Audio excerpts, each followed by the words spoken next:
All right, we're getting started. Good evening, everybody. My name is Dina Argüello. I'm the Executive Director of Physicians for Social Responsibility Los Angeles, and we have been working on issues of both climate change policy, but for many years have led the work to keep fossil fuels in the ground, and we were able to declare oil a non-conforming land use in Los Angeles, which is amazing when you think that Los Angeles was built on oil.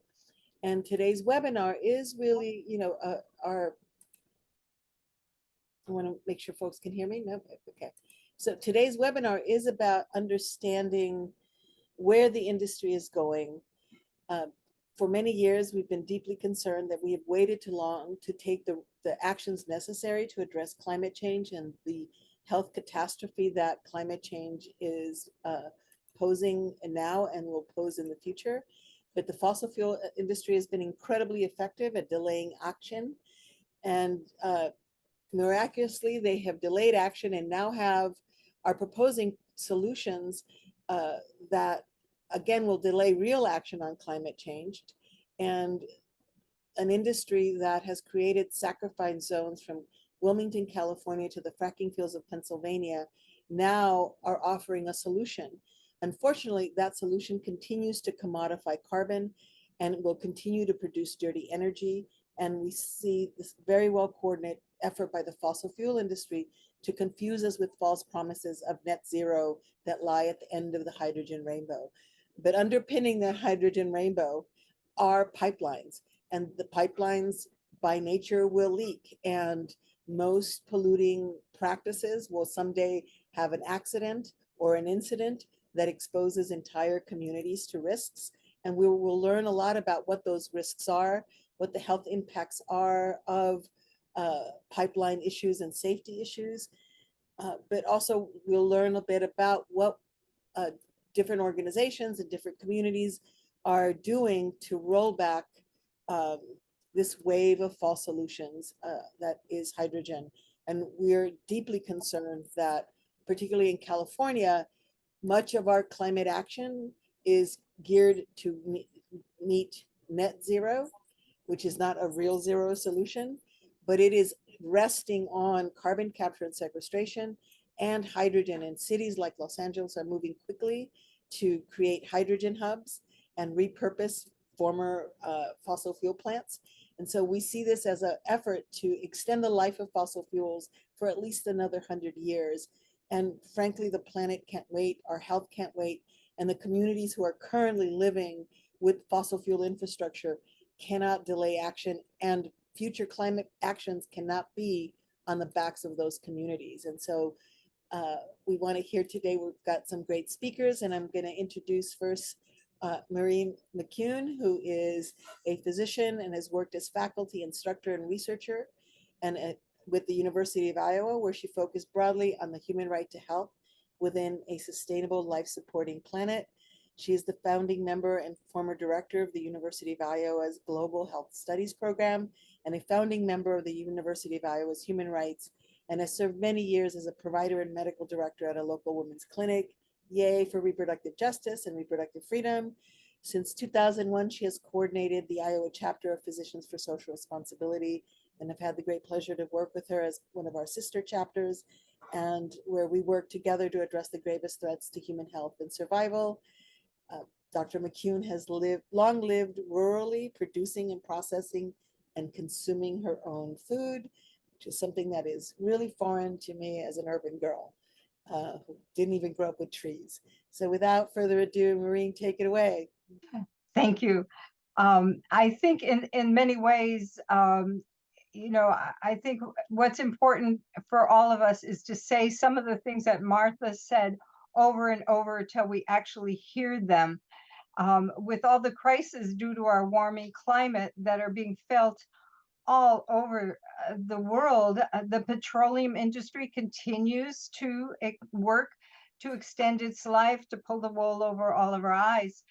And in Iowa and the Midwest, the industry focus is on supporting and promoting ethanol as the cleaner fuel for the future. And like operations at any of the petroleum refinement complexes everywhere, CO2 capture at and transport from ethanol refineries depends on technology that not only fails to reduce the carbon burden, but rests on regulatory regimes full of deceptions, which we'll talk about later, false assumptions, and all kinds of gaps in making the entire process, in the end, inadequate, dangerous, and potentially deadly from start to finish. So I just, as a physician, wanted to, wanted to just say very quickly, the whole panoply of concerns with regard to the rising climate is almost overwhelming.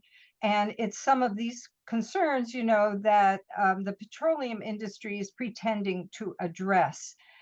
What doctors think about are a lot of what you see on this well-worn graphic. Essentially, we're talking about a kind of catastrophic change that's going to impact the health and well-being of all living things. But even with this kind of model, many unequal impacts are overlooked, how some are more affected than others, and that reducing climate change and its harms also requires reducing and halting systemic racism and injustice. We can't overlook how important that is. Next. And so we always have to remember that even when we're talking about climate change, communities of color, poor working class families all live adjacent to the fossil industries. They experience the pollution, the disruption, the health challenges that occur all along the life of fossil fuel cycle. This is all well and before experiencing the consequences of the disintegrating climate. And we could spend an hour just talking about what's being emitted beyond carbon dioxide in the larger realm of all of these various pieces of the fossil fuel industry. Next. Yeah. But because I'm from Iowa, I would like to just spend a little bit of time on Iowa's reality. Industrial agriculture, which is another name for some very powerful related industries, is really impoverishing and poisoning rural Iowa, as I'm sure it is in many of the states that are going to be crisscrossed by these pipelines. Here in Iowa, the economy is dominated by two crops, corn, soybeans, and we use them all for confined livestock and for liquid fuel to make ethanol and biodiesel. The number of crops grown traditionally has been quite a few, anywhere from 34 to 80 some crops. Now it's 2. And Iowans can't drink our water, can't breathe the air. Our topsoil is rapidly disappearing as our entire natural ecosystem is dying. 99% of the corn grown in Iowa is primarily used for, like I said, livestock and ethanol. Iowa leads the nation in ethanol production, with 57% of the corn grown going to create nearly 27% of all American ethanol. The California-based low-carbon fuel standards now call for even more ethanol production. I can't quite picture yet how sustainable that's going to be within a disintegrating climate. Next. Ethanol and CCS have been called by some the triumph of hope over experience. That's another kind of false solution. Using CCS to capture CO2 emissions at ethanol plants, as in any other plant, captures only a tiny portion of the production pollution. It doesn't address any of the other environmental, direct or indirect health harms from this process. Ethanol also creates competition for basic resources like water and food. It speeds up deforestation, soil nutrient loss, contributes to pollinator extinctions, rising food costs here in the US and abroad, and it causes disruptions over land rights. Ethanol maintains, bottom line, our reliance on dirty fossil fuel energy all along its life cycle, requires energy for growing the corn, harvesting it, transporting it, fermenting it, for making it into fuel, and distributing it. And then our vehicles burn it. So how does that help the climate? Next. Now the pipelines themselves kind of complete the sacrifice of Iowa. And here in Iowa, 3 companies are vying to build these highways of pipelines all across the state. And for those of you who are not geologists, I'll just mention the route up in the northwest corner of the state crosses the karst land forms, which is land that's subject to sinkholes and subsidence. It also crosses land that's subject to flooding. And now on top of that, our governor in all her wisdom has promoted or promulgated Executive Order number 10, which says no new rulemaking of any of her agencies. They must reduce restrictive language, restrictions that is on anything that industry wants to do, and to repeal and reissue all of the rules. So I just wanted to put in one little picture next of what it looks like for the farmer. This is a picture just of one of our farms that had put in the DAPL pipeline. And he took this picture to show what happened to his topsoil when the pipeline went in. This is on top of the topsoil that's being lost to grow the corn that's right alongside the pipeline.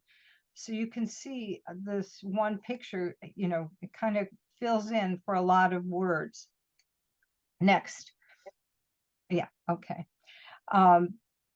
I know Jim will probably go over some of this, but I think what we know about pipelines in general is that, in fact, pipelines are us. When we first started talking about it, people were scratching their heads. So who cares? We already maintain almost 3 million miles of natural gas distribution, petroleum pipelines that deliver trillions of cubic feet of natural gas, billions of tons per mile of liquid petroleum products. Every year, people talk about how it's hazardous inherently, and ruptures are common. And even our,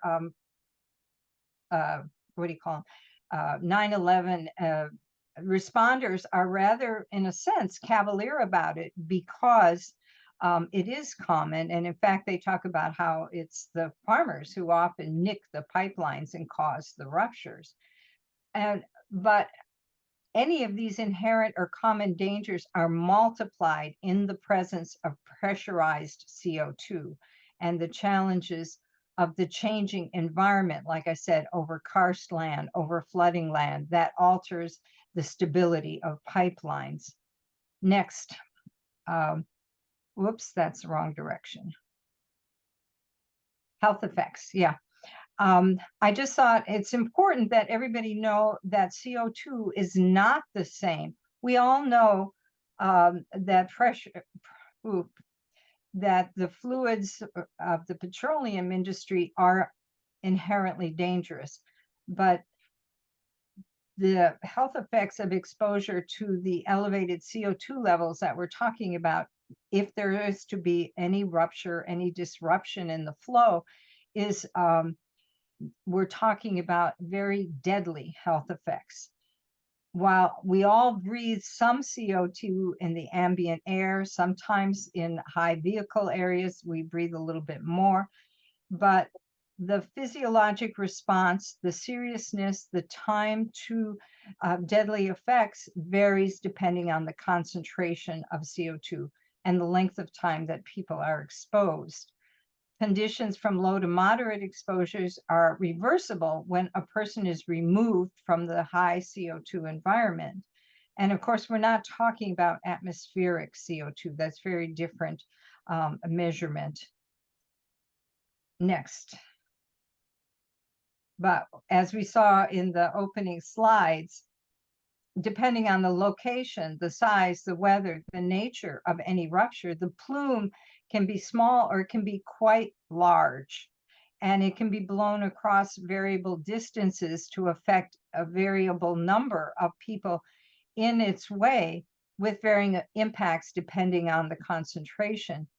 The most ironic thing I think about all of this is that our rescue vehicles, virtually all, are internal combustion engines, which, like humans, require O2 to function, and they can't actually rescue vulnerable patients if the CO2 concentration is too high. Added to the fact that here in rural Iowa, the impoverishment has meant we have very bad roads in many of the rural areas. We have some very vulnerable elders living dispersed across the area, and we have less and less equipment and money for emergency rescue situations, and clearly not for the kind of rescues we need in this situation. So in conclusion, from the Iowa perspective, as well as from the national perspective, the global perspective, it's really time to end the whole fallacy of carbon capture. We don't need to fix fossil fuels. We need to ditch them. We need to call a lie. As Martha had said, net zero is fake zero. It's not zero. We need zero. We can't live on carbon offsets or ethanol. We can't save here to emit there. We can't move to nuclear energy, which is so slow, so costly, and creates forever pollution. These are not solutions. These are all cons, and we have to call them out for what they are. PSR Iowa, PSR LA, and some of the other PSR sponsors from national to Boston are some of many groups of doctors, lawyers, scientists, farmers, individuals, all concerned about the dangers of supporting and expanding hydrogen and ethanol as covers for maintaining the same profit-motivated fossil energy systems that have brought us these mass disasters, hungers, illness, and likely extinction if we don't turn this ship around. And next, I would just like to down the other direction. There we go. Down. Oh, I'm sorry. I didn't say next for that one. So I've said all that. So the future can't wait. You need to get more facts about carbon capture and storage. And a group of us have been putting together a very detailed, comprehensive website called carboncapturefacts.org. I hope all of you will consider checking it out and learning much more. It's a huge topic. It's hard to fill it in with just a short amount of time we have today, but please do check it out.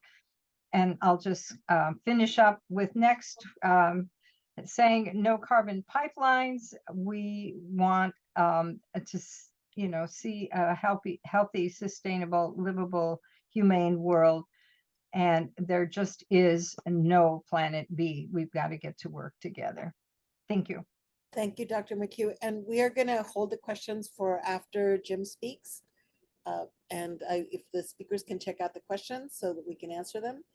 And Jim Walsh is currently serves as the policy director for Food and Water Watch, where he works with policy experts and national allies to develop and implement campaigns to mobilize the public and educate decision makers on strategies that support the development of better food systems, a safe and livable climate, and clean public water for all. He has over 2 decades of experience working in movements for social, environmental, and economic justice. While at Food and Water Watch, he has led efforts and overseen numerous campaigns, such as banning fracking, labeling genetically engineered foods, ending water privatization, as well as pushing back on the fossil fuels' false solutions to the climate crisis, including carbon pricing, offsets, carbon capture, hydrogen, and factory farm biogas, all the evil children of net zero. And with that, Jim, take it away and do your presentation. Thank you so much for having me here today, and thank you all for joining us. I'm going to talk about carbon dioxide pipelines primarily. And next slide, please.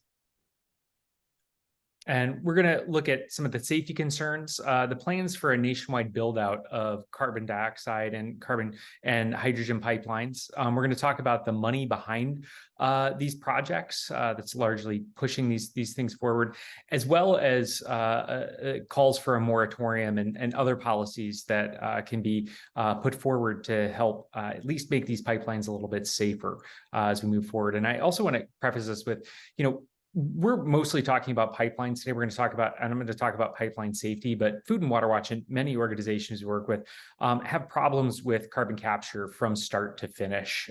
There are a number of regulatory gaps for this industry that exist, and we're not going to go into all those today. We're going to talk mostly about the pipeline issues because that's really relevant in Congress and some of the national dialogue right now. But next slide. So pipeline safety gaps. Next slide. So folks have probably heard a lot about Satartia, Mississippi, for folks who haven't, I'll give a brief overview. But I also recommend, if you haven't read the article, The Gassing of Satartia, it's a very informative piece done by a really great investigative journalist, Dan Ziegert, that went down and actually investigated a number of the people that were impacted by this pipeline rupture. And in that incident, this really exposed some of the major problems with carbon capture pipelines in general, particularly looking at the distance that these can be safely built from communities, as well as certain safeguards and very simple policies that can be enacted to alert a community about a rupture encompassing their community. Next slide, please. So CO2 pipeline safety gaps are numerous, but one of the primary ones is the regulation of these pipelines too falls with an agency called the Pipeline and Hazardous Materials Safety Administration, also known as PHMSA. I may say PHMSA a few times tonight. It's a little easier to say than the full name, but so PHMSA right now regulates carbon dioxide pipelines, but only for supercritical CO2. And there are proposals to transport carbon dioxide in both liquid and gaseous forms. And this is important because without safety regulations, those pipelines are not accountable to the safety regulations unless PHMSA expands their oversight and safety rules for liquid gaseous pipeline or liquid gaseous CO2 traveling through pipelines. The plume dispersion modeling. This is very important and needs to be updated. In Satartia, as I mentioned, the community there didn't know that they would be impacted by a pipeline. The first responders didn't know that that community could be impacted by a pipeline because the dispersion modeling that the industry had done showed that the impact area would be very small. And what we saw happen is CO2, which is heavier than air, actually traveled downhill in a cloud for nearly a mile, engulfing the community there. And so updating that plume dispersion modeling is very important. So when states are looking to determine where these pipelines may be sited in their state, they can know how far should this be from a hospital, a school, a shopping center, and other densely populated areas. And as we'll talk about later, they're planning on building these through much more densely populated areas in rural Mississippi, where this incident in Satartia happened. Maximum contaminant levels are also an important regulatory issue that needs to be addressed. We know that these CO2 pipelines will have contaminants coming from multiple places of capture. And those contaminants can interact in a pipeline in unpredictable ways that we don't understand yet. And it's important that we understand what those contaminant levels are and set limits on those contaminants to ensure that any reactions that are happening aren't impacting the integrity of pipeline infrastructure. And we know, for instance, that just the introduction of water into carbon dioxide pipelines can cause carbonic acid, which can actually embrittle the pipeline material, increasing the chance of leaks. Odorants, there's no requirements that odorants be placed into CO2 pipelines. And there are also issues with the odorants that we use now in transporting other gases would not actually be appropriate for carbon dioxide. And that is because the odorants themselves themselves can interact with carbon dioxide and become ineffective after short periods of time. And also those odorants are lighter than carbon dioxide. And so as the plume would move staying close to the ground, those odorants would rise up out of the plume. So maybe if you're a quarter mile or a half mile away, the odorants may still be there, but as you move further away, that cloud would not have the odorants in it anymore, providing any warning to people in its path. Leakies. These pipelines, we know they leak. We know our methane pipelines leak. We know our oil pipelines leak. We expect that these pipelines will leak. And we're in a situation now where the country is literally spending tremendous amounts of money to pay pipeline companies to fix their own leaky pipelines. We don't want to make sure if we build out these pipelines, we should not be in a situation where 20 years from now, we're retroactively trying to identify leaks and plug them in pipelines. We need to have very strict standards in place to identify these leaks and actually ensure that they're fixed quickly. Particularly with the safety risks with carbon dioxide, but also because the climate risks of having even more uncontrolled carbon dioxide released into the atmosphere. And the conversion of pipelines. This is something that's also very important. Right now, there's a project where a company is looking to convert an existing gas pipeline to a carbon dioxide pipeline. And there are no, the rules in place for these conversions of pipelines are wholly inadequate to ensure that the pipelines that are changing over to CO2 pipelines are actually safe to transport CO2. And also concerns that there may be attempts by the industry to change CO2 pipelines into other pipelines. This industry is really balancing a house of cards of public subsidies for a massive climate scam. And if this industry continues to fail like it has in the past, once these pipelines are built, the pipeline operators are going to want to recover their investment.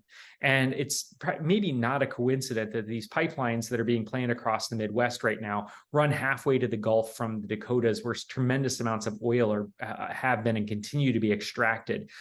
With the Keystone XL pipeline being shut down, this would be a perfect corridor for the industry from their perspective to actually transport oil to the Gulf Coast for export or the refinery base down in that part of the country. And so those sorts of conversion considerations need to be taken into account now. Next slide, please. Hydrogen pipelines are also significantly concerning for a number of reasons. Hydrogen itself can corrode existing pipeline infrastructure, but hydrogen is very leaky and it's very difficult to detect leaks in hydrogen pipelines. And it is very explosive. And this combination is very concerning, but it becomes particularly concerning when we talk about blending hydrogen into our current fracked gas or methane pipeline system, the gas that comes to people's homes for heating and cooking. The blending of hydrogen, even if it can be made to be done safely in transmission and distribution lines for pipelines, the lines that go into people's homes are the leakiest part of our gas infrastructure. And those networks will never be updated to actually accommodate the blending of hydrogen, which means we could have large amounts of hydrogen leaking into homes that could trigger more explosions that we're already seeing from leaky gas lines. Next slide, please. And so what can President Biden do? Well, first and foremost, he can actually issue an executive order restricting all permits for these pipelines until we have adequate safety rules in place. And this is particularly important because once a pipeline is built, it doesn't have the PHMSA's safety standards do not apply retroactively. So if a company builds an unsafe pipeline, we learn what ways we could be doing things to actually mitigate harm and make them a little safer. The pipeline companies won't be accountable to those new updated safety rules if they've already been permitted for these pipelines. They can close these regulatory gaps that I addressed earlier, ban the blending of hydrogen into the gas networks, particularly in instances where it will flow into people's homes down the line. And first and foremost, the Biden administration needs to stop expanding fossil fuels. And this is something that is really the root cause of the climate crisis. And what we view as really the development of carbon capture and hydrogen is largely an effort by the fossil fuel industry to continue their expansion and justify their continued existence. Despite all of these dangers and pitfalls of the industry, it leads us to a place where we will continue to see an expansion of fossil fuel development. And President Biden has continued through his term in office to be one of the most fossil fuel supporting presidents we've had. Is actually in his first couple of years in office actually leased more federal land than for oil and gas drilling than President Trump did during his first 2 years in office. So very concerning, and he can turn the corner on this. Next slide, please. Pipeline safety in Congress. These gentlemen are the known as the four corners on pipeline safety negotiations. They're the chair and ranking members of the pipeline subcommittee of T&I and the chair and ranking member of the larger T&I committee. These individuals have been negotiating the terms of pipeline safety for the last few months in closed door meetings and raising various concerns back and forth about what may or may not be done. But we're not really sure where those negotiations are and what's been brought forward. But we've made our demands and clear to the committee and to these leaders about what needs to be happening. And we need more people to amplify those demands, which we'll talk about later. Next slide, please. And so this has led us to what we're seeing here in the United States with a plan for pipeline build out. Next slide, please. These are, and this graphic and the others I'm about to show you are academic pictures that were developed with models that show where, if you were to build a pipeline infrastructure for carbon dioxide, this is what it might look like. The reality is the actual infrastructure will probably be much more than this. The estimates from the Department of Energy are anywhere between 65 and 90,000 miles of new pipelines. And this is because there's really no federal oversight of the pipeline siting and construction. And so we'll have what we have right now in the Midwest, which are 3 pipeline companies racing to build pipelines from Iowa straight up to the Dakotas. And under other regulatory regimes, you at least have some oversight, making sure there isn't overbuilding of these pipeline capacity, potentially causing ratepayers significant cost, and utility ratepayers a significant amount of money that they would have to pay out for these potentially stranded assets. Next slide, please. This is a proposed hydrogen fueling station route, and this shows really a concerning map when we think about hydrogen and the idea that we would be running it through pipelines around the country. It would take a tremendous amount of hydrogen just to fill these pipelines, let alone have it being used in various places. But it also lines up with one of the things the industry is working to do is use hydrogen transportation as justification for building hydrogen pipelines that could also be used to transport hydrogen gas around the country. Next slide. And this is a map of our current natural gas infrastructure. And this is just an example to show you how inefficient pipeline construction actually is. You don't have one pipeline running from one place to another, but you have a lot of competing pipeline interests that are building separate pipelines to profit off the transport of these hydrocarbons. And we'll likely see something like this with the build out of carbon dioxide and hydrogen pipelines if this is allowed to go forward, not the neat pictures we showed before. Next slide, please. This is an important image because it shows where the demand for hydrogen is in the United States right now. And if you look at the darker areas of the country, they're centered largely in refinery bases. And that's important to recognize because the number one use of hydrogen now is actually in oil refining. So that is really where the demand for hydrogen is at this point. Next slide. The industry, though, envisions a world where we have a universal usage of hydrogen. And what this shows is where the ideal locations would be, according to these academics, to produce significant amounts of green hydrogen, which is the way that ideally you would produce hydrogen if you needed to produce it at all, using solely renewable energy and water, which there's a lot of sun and a lot of water in the Midwest. But you'll also notice that the coasts is where most of the people in the United States live, which will necessitate massive pipelines across the US. And it will necessitate massive land usage in the central United States to provide all of the renewable energy that would be necessary just to produce hydrogen, which in itself is very inefficient and concerning.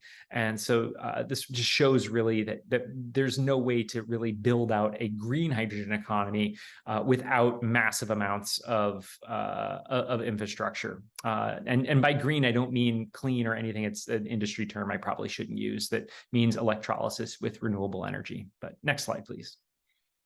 What's driving this is really a big cash cow of limited use for carbon capture and hydrogen. Next slide, please.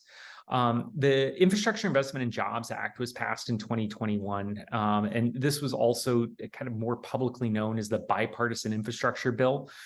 This really started kickstarting the fossil fuel industry's carbon dioxide and hydrogen rush, literally providing billions upon billions of dollars for the production of infrastructure to support the development of hydrogen and carbon dioxide around the country. Next slide, please. What has really driven this forward, though, and is ensured the profitability of the industry is the Inflation Reduction Act. And this is carbon dioxide and hydrogen tax credits that were created. These tax credits are significant, and some estimates are that we could be spending anywhere potentially as high as $200 billion per year in these credits, in tax credits for the production of carbon dioxide. Chances are that the numbers will probably never get that high, but there is a potential for literally tens, if not hundreds of billions of dollars in public money going to support this industry and the dangerous pipeline infrastructure that's necessary for it to exist. Next slide, please. In addition to public funding, there's also other places where the industry is looking to make money on this. Carbon offsets, utility ratepayers, and actually moving the cost to utility ratepayers for carbon capture infrastructure. The California Cap and Trade program and the Low Carbon Fuel Standard are other carbon offset programs that can actually that will actually fund these industries. We've seen local tax exemptions in some areas of Texas to support development of carbon capture infrastructure. Fossil fuel exports is one place that the industry is particularly looking to use carbon capture to greenwash the idea of fossil fuel exports, saying that these these LNG exports of liquefied natural gas being shipped out of the country can be clean because we now have carbon capture to take care of the emissions that come from LNG, which is a problem for so many different reasons we should talk about on another webinar. And the public health subsidies. This is something that often isn't talked about, but the fossil fuel industry is literally poisoning us every day. And, you know, one of the things that I really like to point out is, for the most part, when we talk about air pollution, it is a euphemism for the crap that comes out of tailpipes and smokestacks when we burn fossil fuels. And we know that air quality issues are causing significant health and safety risks for communities around the world. Next slide, please. And so what can we do about this? Next slide. President Biden can declare a moratorium on carbon dioxide pipelines and update these safety regulations. Next slide.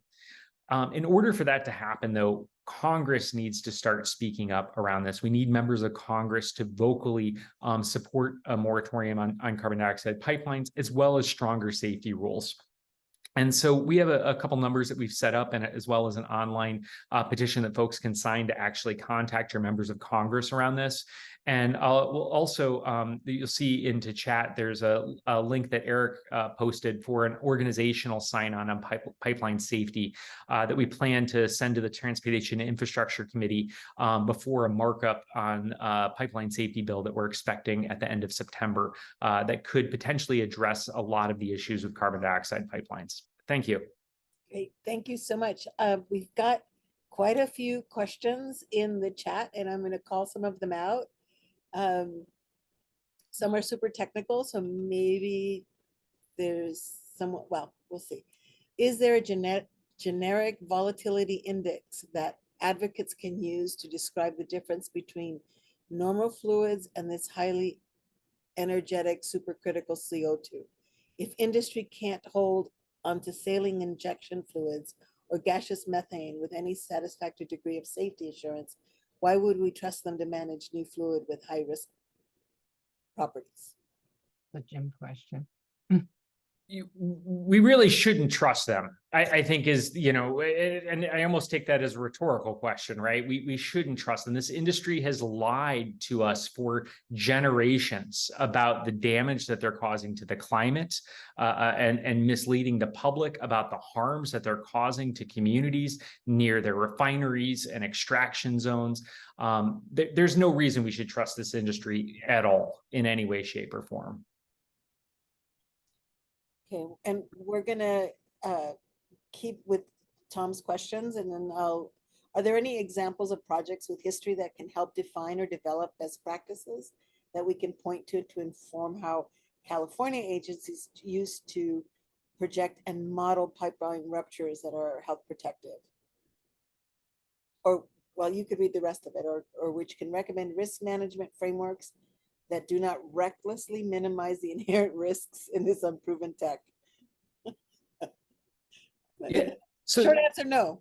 yeah, the reality is this industry is being built out because of massive public subsidies. And when these public subsidies were passed, there were no regulatory regimes put in place to actually look at important questions like this. Right? What we're left with now is a largely unregulated industry that has billions of dollars in public money to do basically whatever they want with. And it is posing a significant and dangerous public health problem.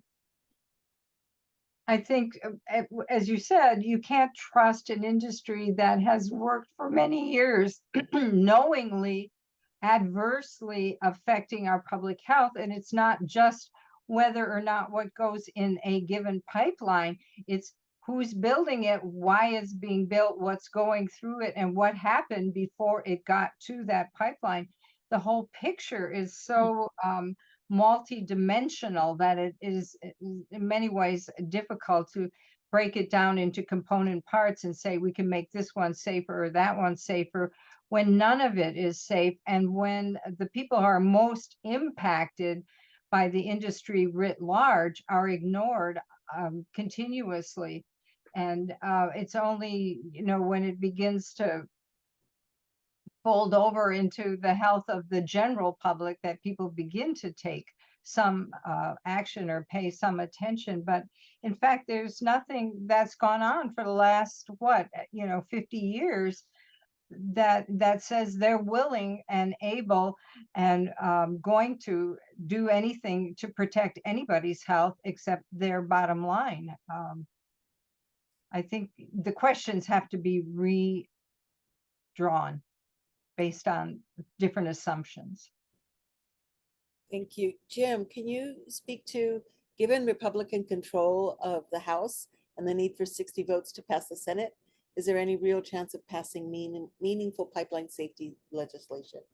One of the things that is really interesting about the fight against carbon dioxide pipelines we're seeing in the Midwest, and Maureen might be able to talk to some of this too, is we're seeing, a lot of Republicans at the local level that are speaking out against these pipelines. We are seeing county executives, mayors, city councils passing ordinances, resolutions to stop these pipelines from happening. Now, this is not bubbled up to Congress yet, where we're seeing members of Congress and the Republican Party taking these positions, but we know that pressure is there. And so we need to make sure that these policymakers, as well as people who live in Democratic districts, are hearing from their members to actually make sure that they know that these concerns are there. And I think that this provides an opportunity where we may not have Republican members of Congress championing some of these reforms, but they might be quiet on trying to stop them and let them go through in negotiations. And a lot of that is how hard we're pushing on some of the Democrats to actually do this responsibly. And I just want to point out, it's not just the Republicans that are a problem on this issue. The funding for these bills was passed when the Democrats controlled all three both houses of Congress and the White House. And there's many Democrats who are supportive of the build out of this industry. And I think now that more of them are learning about the dangers and risks of these pipelines and the failures of the infrastructure, and many of them didn't understand at the end of the day what they were passing. We didn't see that bill literally until a week before it passed. And so I think that there are opportunities to move some of these common sense pipeline safety rules forward. I think a very related question is, and we ask ourselves this all the time in California, who the hell convinced, sorry for the bad language, legislators that this was a good idea? And so one of the questions is, how did President Biden become convinced to fund billions of dollars to support the hydrogen industry? I think they're driven by increasing awareness of the public of what climate change is all about. And they want something that sounds simple, sexy. I mean, who wants something known, tried and true, like electrification, like wind energy, like efficiency, oh my God, like public transit. They want something that's sexy, that's scientific, that involves a lot of big equipment. And I think it's not party based. I think it has to do with ideology of what's good, what you're seeking. And I think Jim hit it on the head. This in Iowa, it's amazing because this is a very red state. We have a very red governor, legislature, etc. But it's farmers who are Republicans who don't want this destroying their land. They're already facing the problems of trying to grow the corn for this ethanol.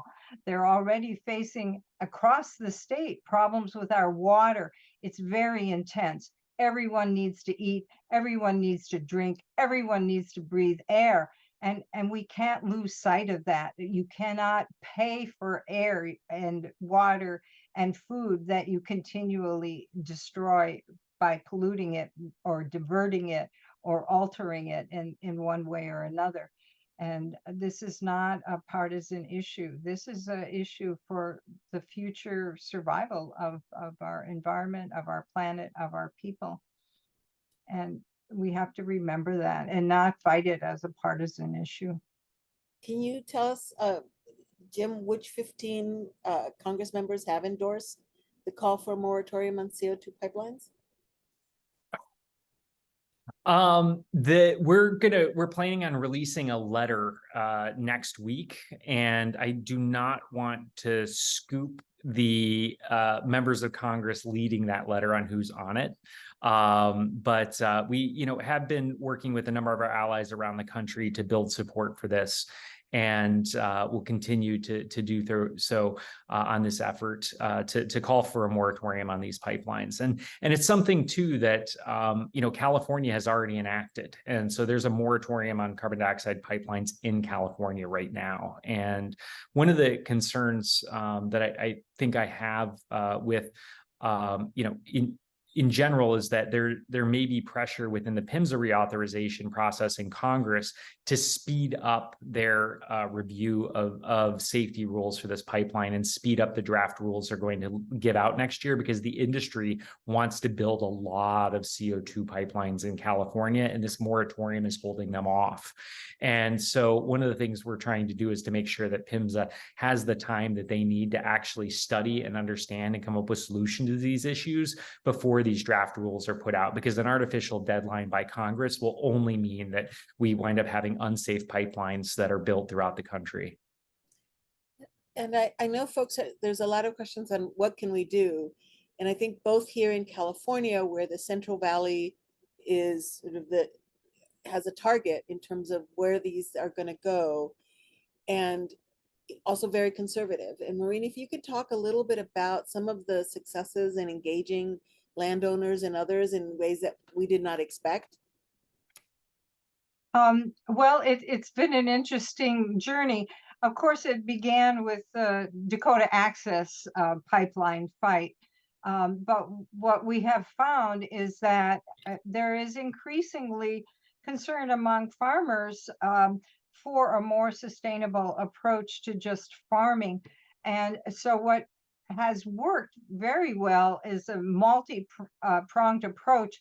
But if you can get a sympathetic farmer to talk to other farmers, to talk to your organizers, and to get more information. So it's finding some of those key message people who are respected in the community.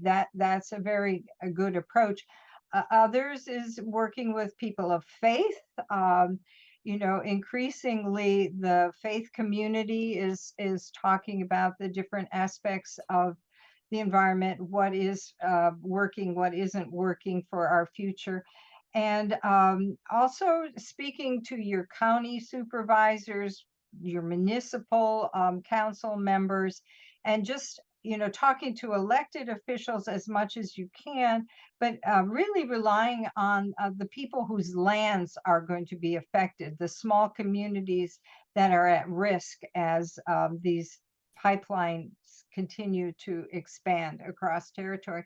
And so our pipelines at the moment are all on hold, or at least 2 out of 3 are on hold, because they can't get across the state line, because they won't take them in South and North Dakota, where they were supposed to continue on for the burial in rock formations that we haven't even talked about, the nonsense that's going on for the underground sequestration part.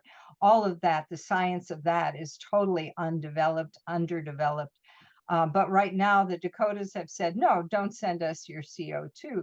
So these pipeline companies are sitting here trying to figure out what they're going to do next. So we have managed to at least slow them for the foreseeable future. Thank you. Let's see. Well, actually, this is another question for you, Maureen, is we've been spending a lot of time in California reviewing the low carbon fuel standard. And if you could talk a little bit about how that California's low carbon fuel standard is behind a lot of issues that are happening in Iowa.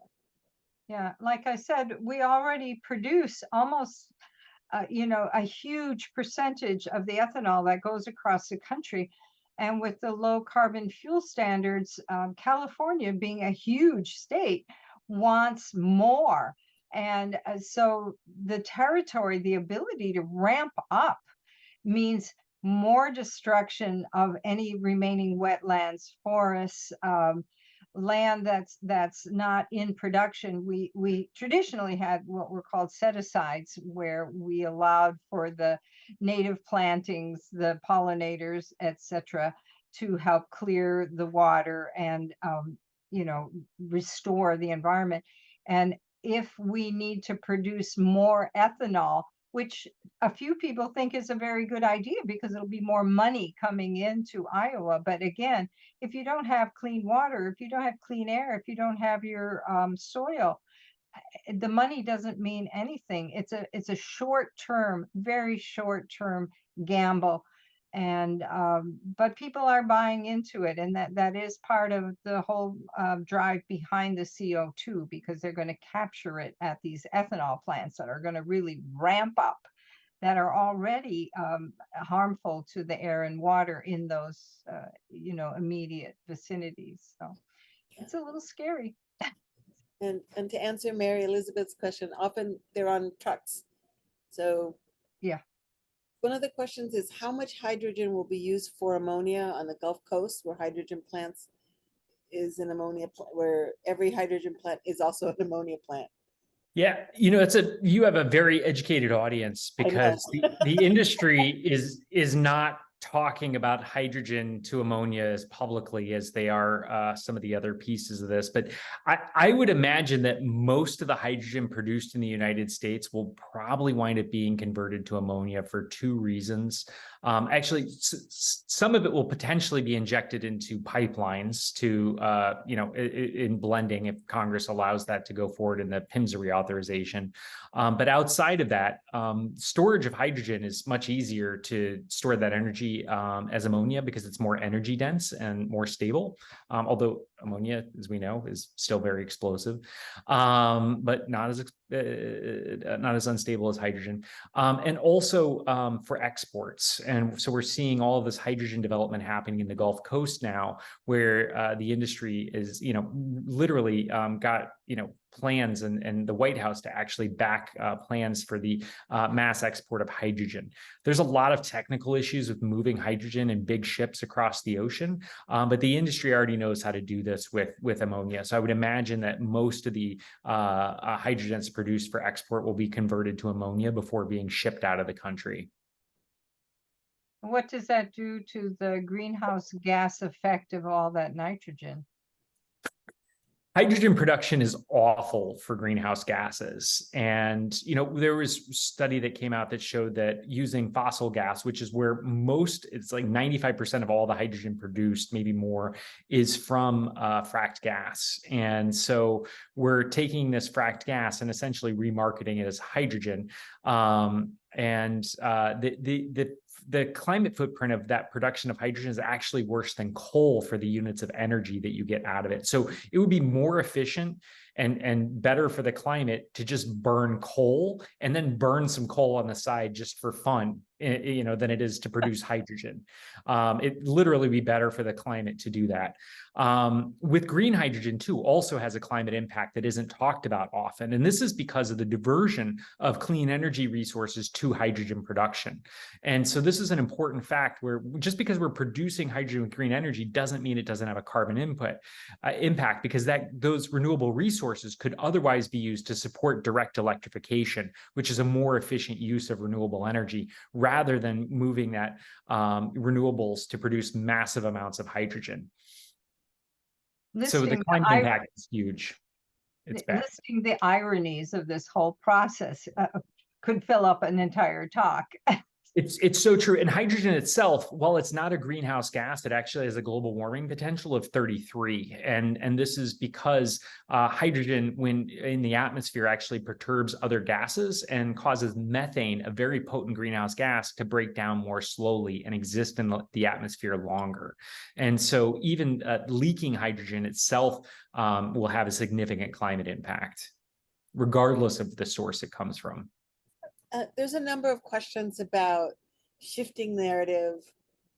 How do we combat this disinformation about these solutions? And if you could speak to that, Jim, yeah. Well, we're recording this webinar, so please send this out to your friends and family. I think that a lot of this comes down to the hard work of organizing. And it's building coalitions that can come together and hold forums and educate communities about these issues moving forward. The public, when they hear carbon capture right now, I think most people in the public are like, well, that sounds like a great idea. And you're right, we're missing that, right? What we're up against is literally a multi-million-dollar ad campaign that the industry has been running for years to promote these technologies.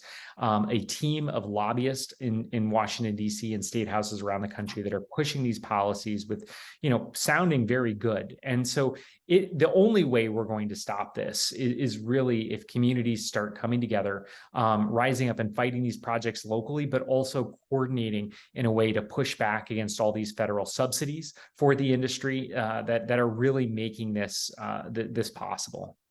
And I want to say, when we started to see this happen in California, we were like, okay, where do we fight? Do we fight at the legislature where we were seeing bills? And this year we kept seeing bills again, this concept of getting, some definition and some okay in some bill, even though we think it's a little sliver of okay for green hydrogen or this hydrogen.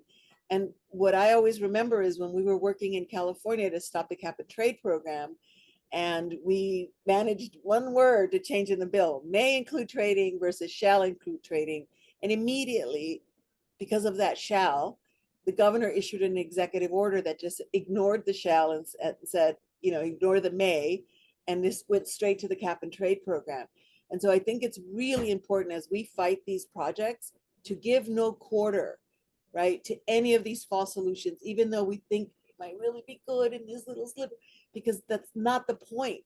The point of the legislation is to provide an avenue to move forward, right? We had big arguments in California about guardrails for carbon capture and a bill that said we're going to do guardrails. Well, it ignored that and went straight to how are we going to do this, right?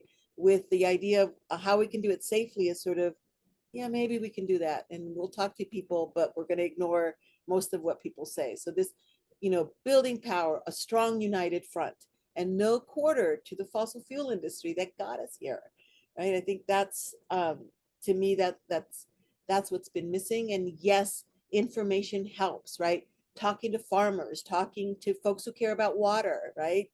Because it uses water to create the hydrogen, right? So never mind whether it uses clean or dirty energy, we shouldn't be using water.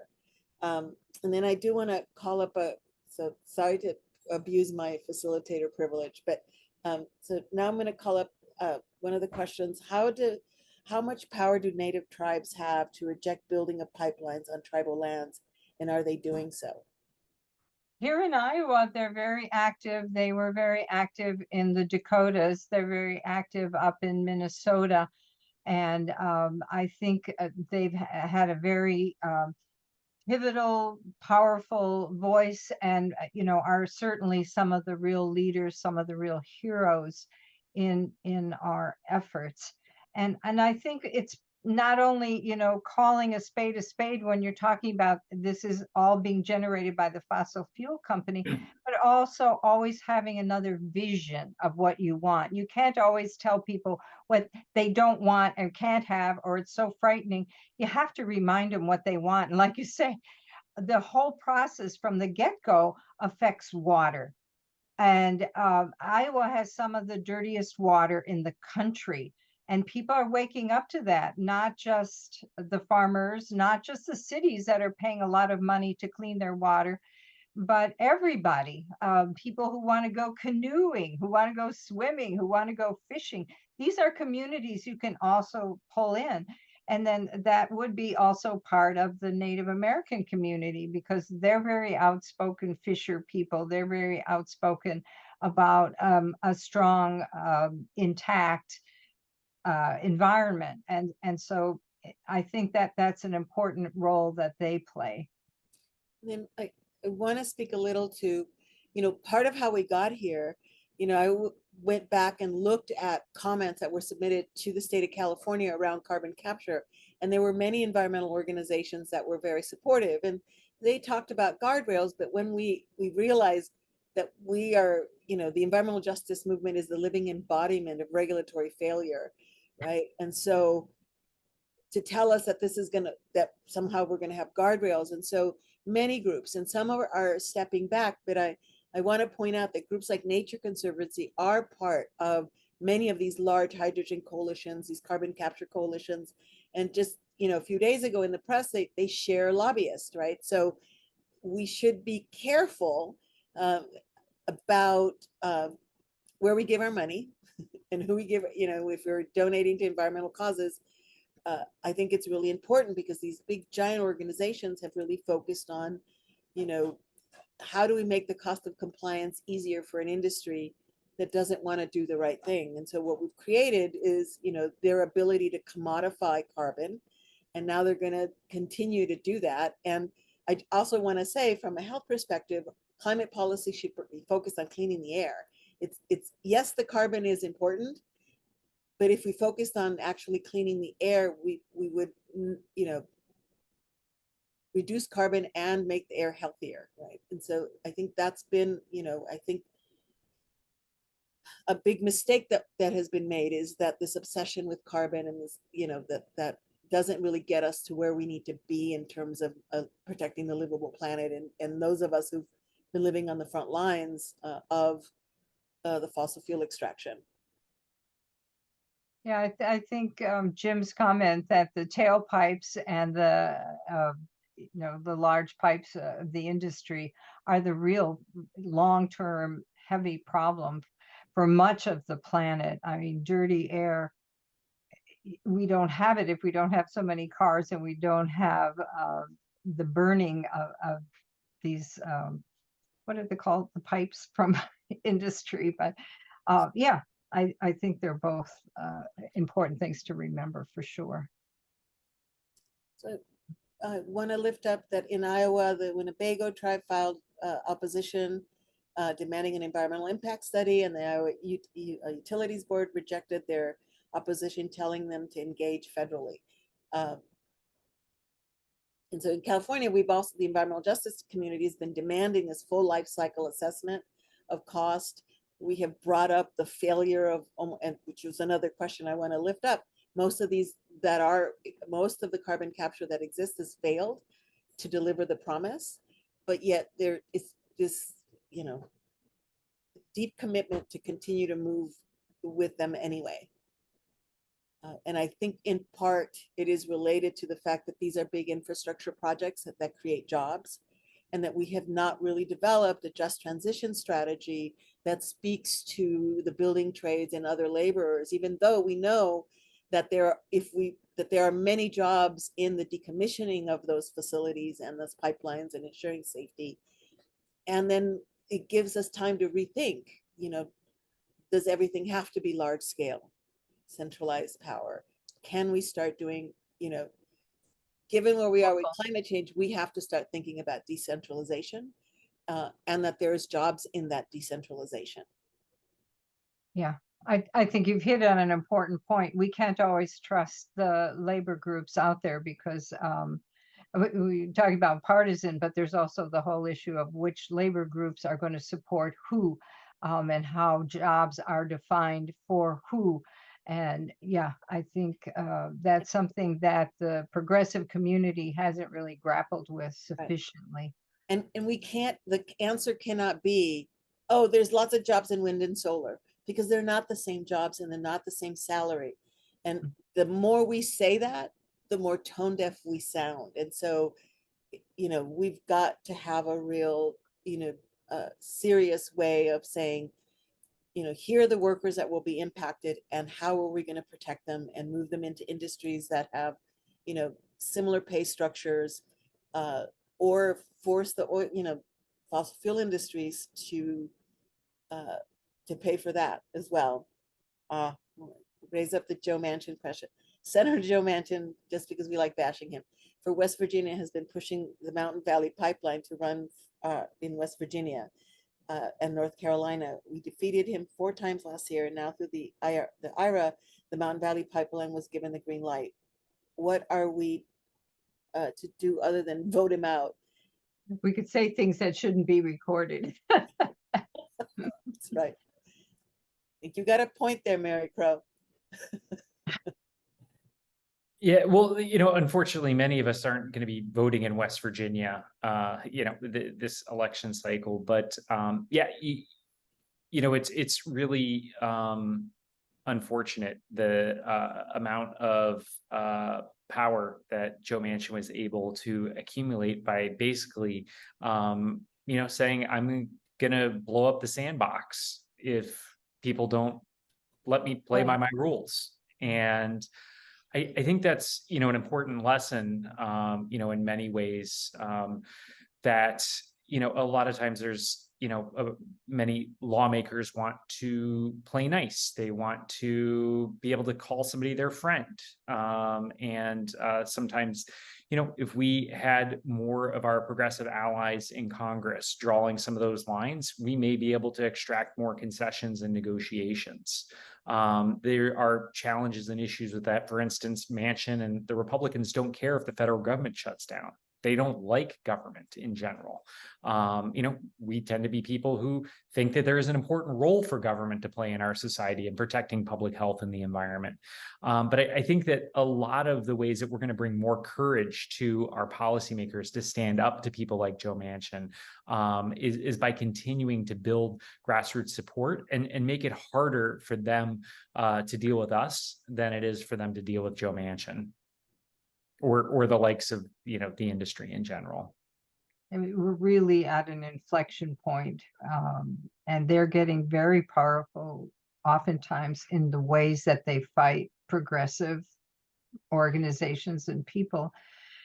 And I guess you have to, pull up your bootstraps and become more than ever committed to doing the right thing, because it's becoming very, very tense all the way around.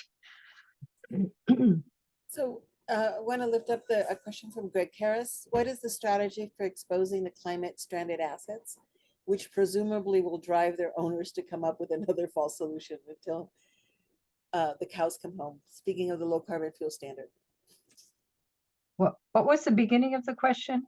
What is the strategy for exposing the climate stranded assets? Oh, Well, it's asking questions like that in webinars like this, Greg. That's a really, important point. And one of the things that's really comes to mind when I think about stranded assets and how those stranded assets are actually considered in popular climate models. So many people will hear, well, you know what? Global, climate models show that we need carbon capture in order to make this transition. One of the things that isn't discussed is those global climate models actually integrate these pieces of other models that were actually developed by the fossil fuel industry and utilities to consider stranded assets. And it's called least cost analysis. And what they do is they say, well, what's the least cost pathway to get from A to B? But in those least cost pathway analysis, they actually incorporate stranded assets as losses. And so when we bring that into climate modeling, what it does is it actually gives weight to technologies that will extend the lifetime of these stranded assets and show them as being a least cost pathway, when in reality, those costs should be borne just by the oil and gas industry shareholders, not by all of society. But the way these models are structured, it is then viewed as something that is an all of society weight to bear. And then you get these climate models showing like, well, there is some use for carbon capture or direct air capture in these models, rather than a more rapid phase out of fossil fuels, which would leave the industry with significant stranded assets that they would have to deal with for their shareholders. But in the models, it gives the impression that all of us are responsible for these stranded assets. Yes. So there are a number of proposals for hydrogen hubs going on in California, and one of them is Los Angeles. And one of the talking points for the DWP is these are only going to operate for 2 years. That's what I said, Jim. How much are you going to spend on those things to operate them for 2 years? a few years. Yeah. I mean, the whole thing is so insane. Why would you go through any of these things that would take so long, so much, and yet look down the line? How much can they last? How long can they last? It's like magical thinking. You have to call it out for what it is. I think that, one of my concerns too is that with entities like LADWP building out this infrastructure, after that infrastructure is built, it can be used for a litany of different purposes, right? And so, this is really, justification to get the infrastructure in place. And I see that's what the industry is largely pushing for, is to lock this industry in, to lock the infrastructure in. Because once the infrastructure is locked into place, there's jobs in managing it, there's jobs in constructing it, and they have more, more of our system plugged into it. And so it's one of the biggest concerns I have, beyond the problems with hydrogen in general, is this is being done as an excuse to lock in infrastructure that can then be transitioned and used for other things later on, right? We have Aliso Canyon, in LA, which is, spewed, you probably know how, like, tremendous amounts of methane in the atmosphere uncontrollably, right? And all these conversations about, should we shut it down? Should we not shut it down, right? Recent decisions, the state failed to shut it down recently when they had a chance to do that. And we're sitting here now, with SoCal Gas being one of the biggest promoters of hydrogen. And are they going to transition this storage hub into a hydrogen storage area? That would be very dangerous and concerning. But I bet there's somewhere in the SoCal Gas's, boardroom where they've looked over these plans to consider those sorts of changes. And these are really concerning things. And so one of the questions is hydrogen demand. Who is actually driving hydrogen demand? Or is it being created by industry to drive hydrogen production to create the demand? Yeah, so there are not really existing markets that it makes a lot of sense to use hydrogen in any way, shape, or form. But the two places that the industry is really teeing up to use hydrogen, I guess three places. So one is they want to inject, as I mentioned earlier, hydrogen into gas pipelines. And utilities are demanding this because that will allow them to claim that their gas is now low carbon, because when hydrogen combusts, it doesn't release greenhouse gases. Now, the whole process of getting hydrogen has a significant climate impact, but they don't measure it that way. They look at the point of combustion at these utilities. And so they'll say, well, we have a clean burning fuel now, and we don't need to worry about electrification as much. We can keep, these gas pipelines flowing and other things and not move towards that. The other market is fertilizers, turning the hydrogen into ammonia and then selling it to farmers as a fossil fuel-based fertilizer. And the last is exports and sending it overseas to international markets. And it's hard for me to look at hydrogen and see it as anything other than an industry plan to create new markets and market fracked gas in a new way. Yeah, the nitrogen issue, fertilizer issue is interesting because the way it's being used in the US, a lot of people are talking about how important it is to slow down, diminish, use less fertilizer. And so if you can find markets abroad where they don't have so much access to it, that will increase the utilization. Because here at home, we found that using too much of it is destructive, counterproductive. Andrea makes a very good point in chat here too, that, ammonia can be used for clear plastics. We're seeing in New Jersey right now, the industry is actually pushing plans to blend hydrogen and carbon dioxide in order to create methane, as though there's a shortage of methane in the country, and calling it zero carbon methane. And this is concerning for a whole litany of reasons. But the petrochemical industry can use hydrogen and carbon dioxide for a number of feedstocks. We're seeing a project in Texas that specifically, and actually I just read about one in California that is actually producing plastic with carbon dioxide as a feedstock. And as though the only problem with plastic production is the greenhouse gas emissions, right? It's in the air we breathe, it's in the water we drink, it's in the food we eat. A major public health crisis with plastic, and making it out of carbon dioxide doesn't get rid of the climate impacts, and it doesn't get rid of any of the other health and environmental impacts we have either. So we have one or two more questions. I serve on the Environmental Justice Advisory Committee, and at every meeting we have the renewable natural gas people there, talking to us like we're stupid for not understanding how important it is for us to support renewable natural gas. And so it's sort of really interesting to see how these false solutions are being sold to us, right?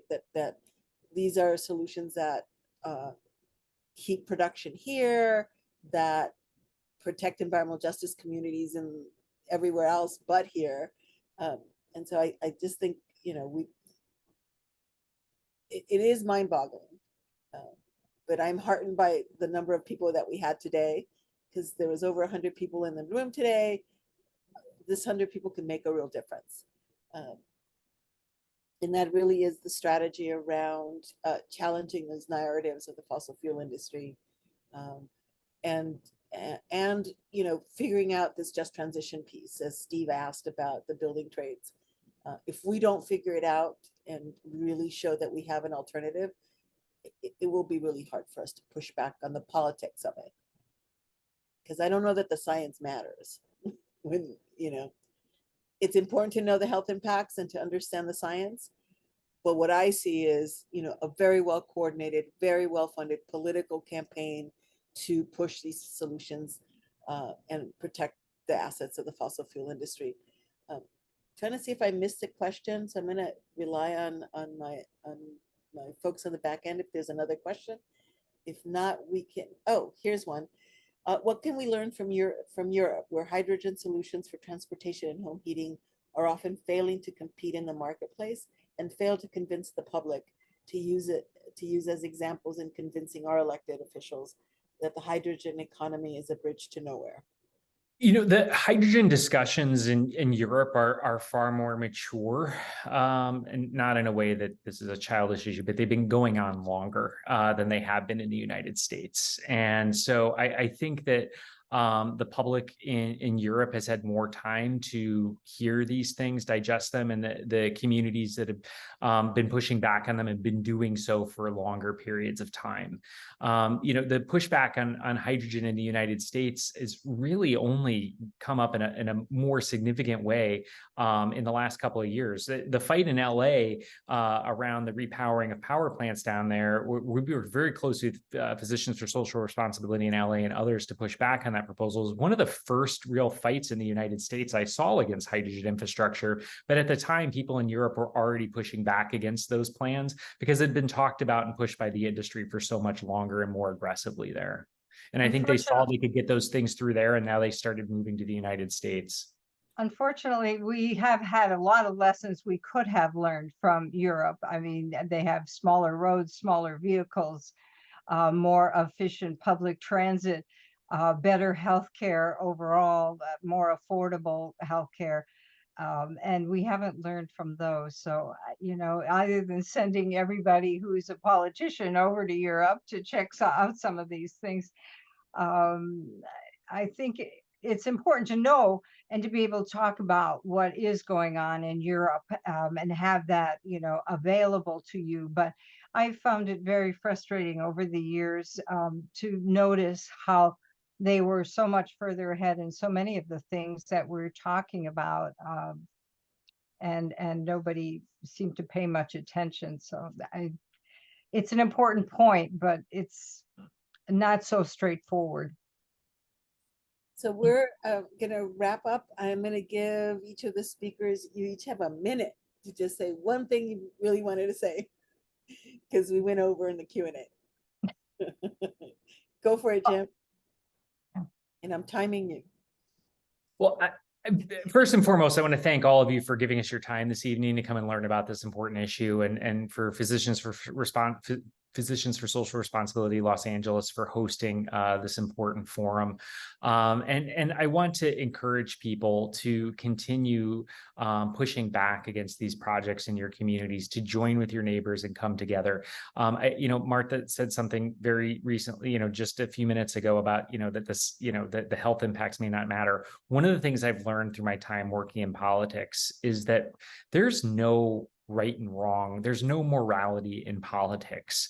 It is about power, is what a lot of this comes down to. And as progressives, we need to continue to build power to push back against these industries, to make sure that public health and our environment are put above the interest of corporate profits. So keep fighting, and thank you all very much. I can say it really fast, ditto. And you know, if the people who are supposed to lead don't lead, the people have to lead the leaders.